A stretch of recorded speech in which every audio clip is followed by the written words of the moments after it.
Behind a sealed palace door, King Charles placed his signature on a document that could redefine the future of the British monarchy forever.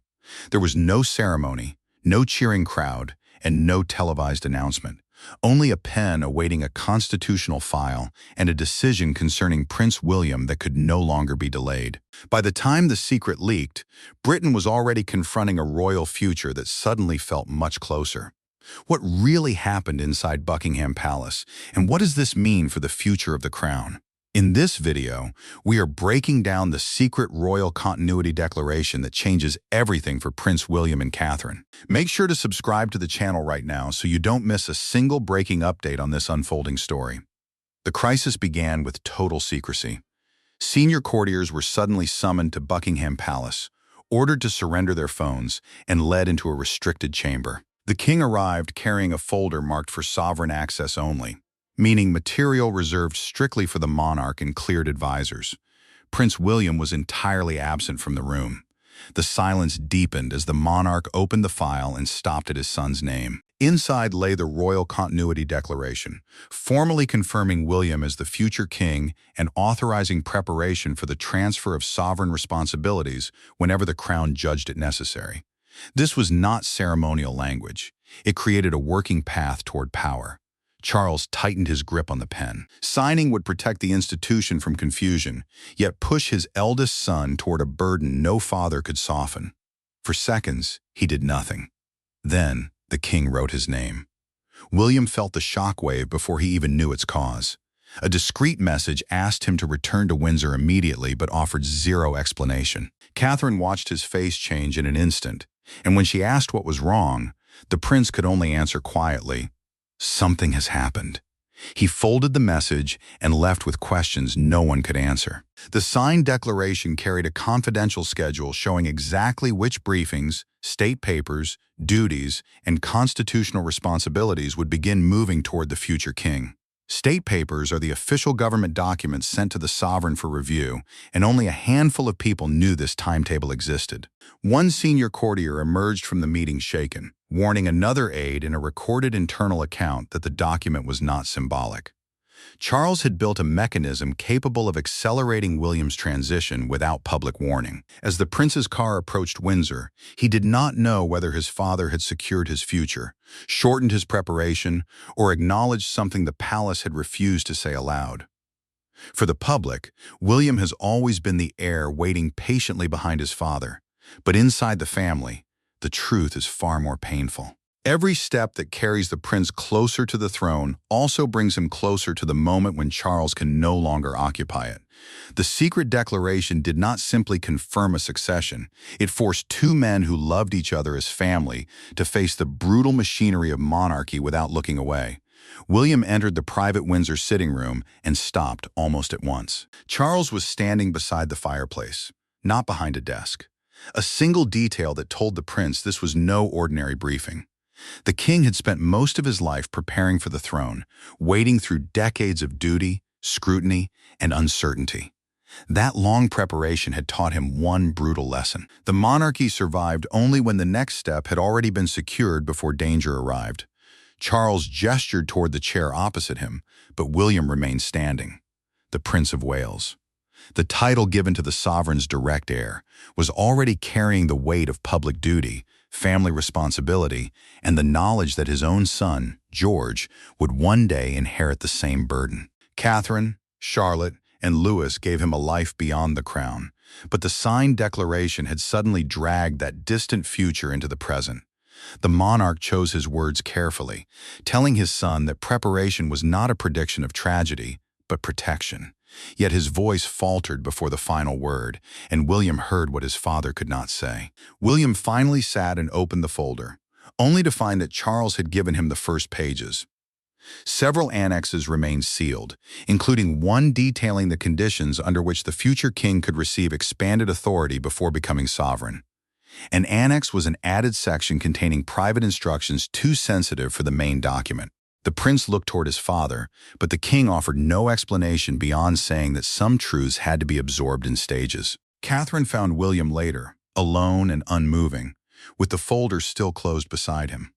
He admitted to her quietly that he was not frightened of becoming king. He was frightened of the loss that had to come before it.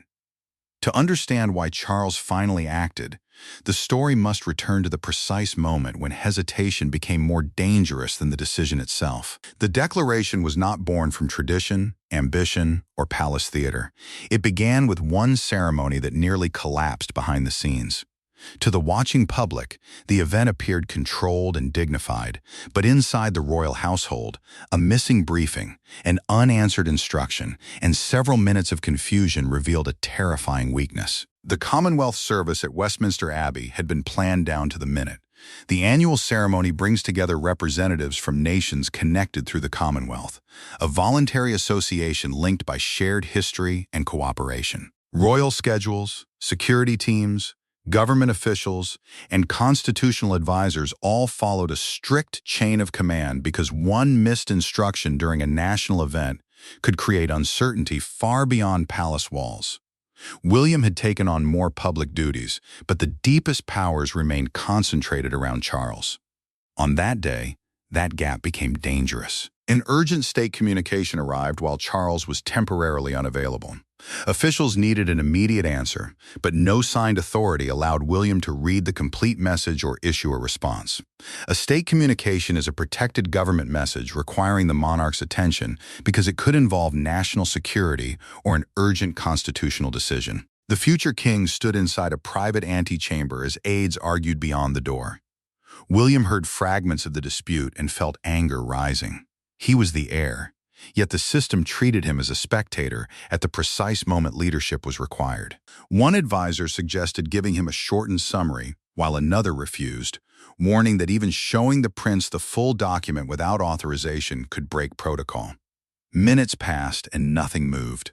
Charles returned and immediately sensed the damage, learning that the delay had lasted 11 minutes. The king closed the briefing folder, dismissed everyone except his son, and apologized. William had been expected to carry royal responsibility in public while being denied the authority to act in private. That evening, Charles summoned the Cabinet Office liaison, the secure link between the royal household and senior government officials, and palace constitutional advisors. He ordered them to draft a continuity instrument, a formal mechanism allowing duties and information to pass safely during disruption.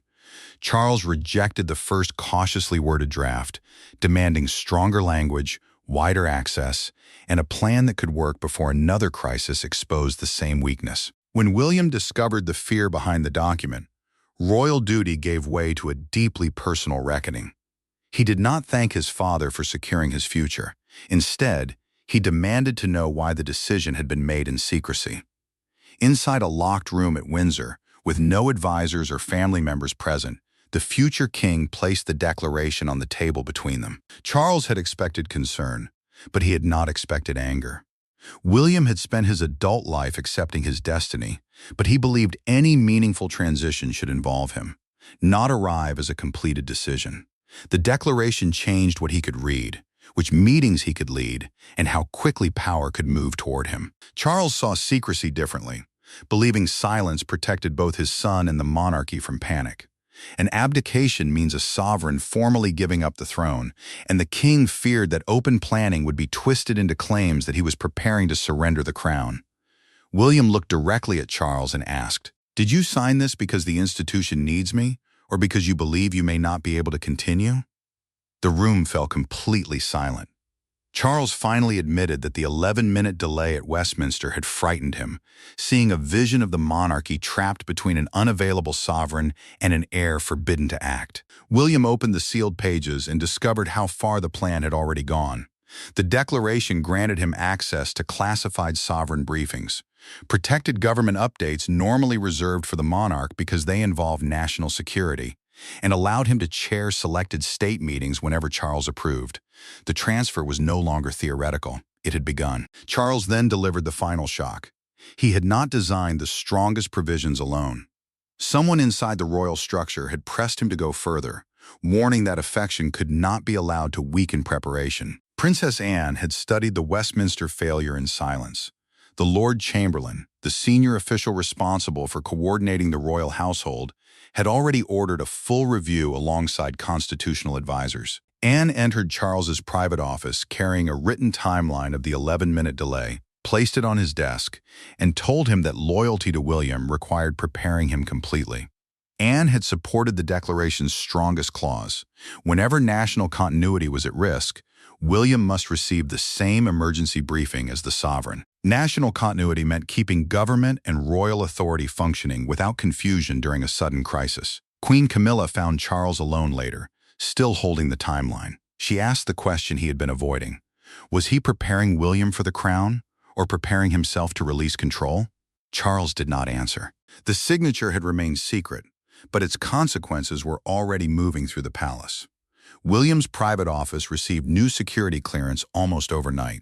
Constitutional correspondence, official communication dealing with the monarch's duties, government relations, and the lawful use of royal authority arrived in full rather than in shortened summaries. Daily state reports, once filtered through senior advisors, were placed directly before him. The changes were described as administrative modernization, but experienced courtiers understood the household was rehearsing a transition. Camilla entered a scheduled briefing and stopped in her tracks. William was already seated beside Charles, an identical classified folder resting before each man. For years, those meetings had been shaped entirely around the king's authority, but now the prince was being positioned to respond. Charles asked William for his assessment before turning to anyone else. Camilla felt pride in the prince's composure, yet unease tightened beneath it. Every official looking toward his son seemed to confirm that the old balance had begun to move. William carried that pressure home long after midnight. Catherine watched him enter with a locked red box in his hand. The secure case used to carry confidential state papers for senior royal figures. The prince admitted he had spent hours reviewing decisions capable of affecting millions of lives, noting he had imagined authority as duty, but he had not expected its loneliness. The next shock arrived through a leaked internal schedule revealing William would chair an emergency continuity meeting while Charles remained present but refused to lead. Before that rehearsal meeting began, William asked Charles to meet him alone for a private walk through the Windsor grounds, with no aides, no folders, and no titles separating them. He wanted to speak as a son to his father. William asked what Charles had felt when Queen Elizabeth began preparing him for kingship. Kingship meant carrying the full duties and authority of the sovereign, but for an heir, it also meant accepting that the role could arrive only after a deeply personal loss. Charles stopped and admitted that guilt had followed every lesson his mother gave him, as each briefing prepared him for a future that required the Queen to be gone. William confessed that every new folder and added responsibility now felt connected to the terrifying possibility of losing his father. He was grieving before grief had arrived. Charles placed a hand on his shoulder, reassuring him the declaration was written because history could move without warning, and he refused to leave William unprotected. The king had mistaken secrecy for strength, and the prince had mistaken preparation for a farewell. William accepted the expanded duties under one condition. Every new responsibility would be presented as service to the reigning monarch, not as a silent transfer of loyalty. Charles agreed. For the first time since the signature, father and son were carrying the burden together. But the peace lasted only hours.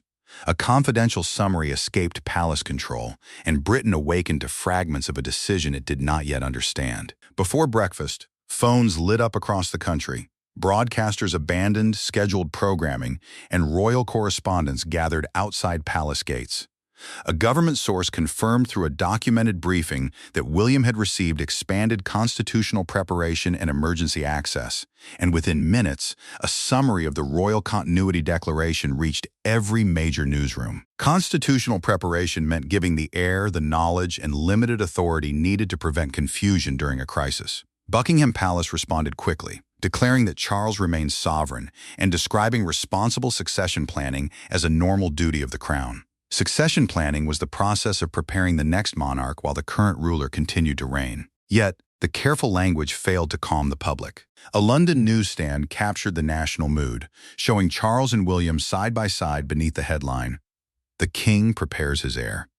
A national television presenter opened a special bulletin stating, "This is not an abdication, but it is the clearest acknowledgement yet that Prince William's future has entered the present." Abdication meant a monarch formally giving up the throne, and the broadcast stressed Charles had done nothing of the kind. Still, a small crowd gathered outside Buckingham Palace, split between concern for the king and applause for the display of strength. William watched the coverage beside Catherine, deeply disturbed by suggestions that his father was stepping aside. She reminded him that the strongest answer would be standing beside Charles and allowing the country to see unity instead of replacement. That afternoon, the palace confirmed a joint appearance by the King and the Prince of Wales, transforming a moment of public uncertainty into a declaration of absolute unity. When Charles and William finally appeared together at a national service, a formal public ceremony marking an event of importance to the country, there was no abdication, no farewell, and no surrender of the throne. There was something much more powerful: recognition. The king stood beside the man who would one day succeed him, not as a rival, but as the continuation of a duty larger than either of them. Charles entered the national service in the leading position, but William walked right beside him rather than several steps behind, signaling that while the monarch held full authority, the future king was being prepared openly. The palace clarified that the declaration allowed William to receive the knowledge, access, and experience needed to prevent uncertainty during a sudden crisis. The crown remained with the king. The preparation belonged to the prince.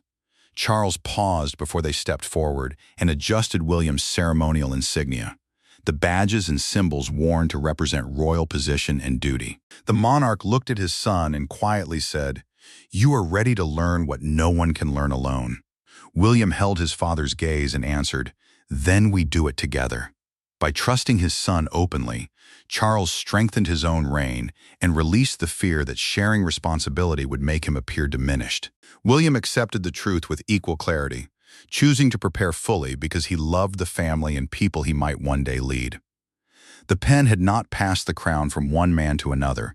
It had ensured that whenever history demanded the transition, father, son, and monarchy would face it prepared, united, and unbroken. This unprecedented move by King Charles establishes a clear, secure path for Prince William, ensuring the British monarchy remains rock solid no matter what the future holds. By opening up the inner workings of the crown to his son, Charles has chosen absolute preparation over denial. Do you think King Charles made the right choice by quietly accelerating Prince William's transition to power, or should succession planning have remained behind closed doors? Share your thoughts in the comments below. If you want to keep up with the latest breaking updates from inside the palace walls, make sure to like this video and subscribe to the channel right now. Up next, we are uncovering the secret role Princess Anne played in restructuring the royal household's emergency protocols, so click on the next video to see what really happens behind palace gates.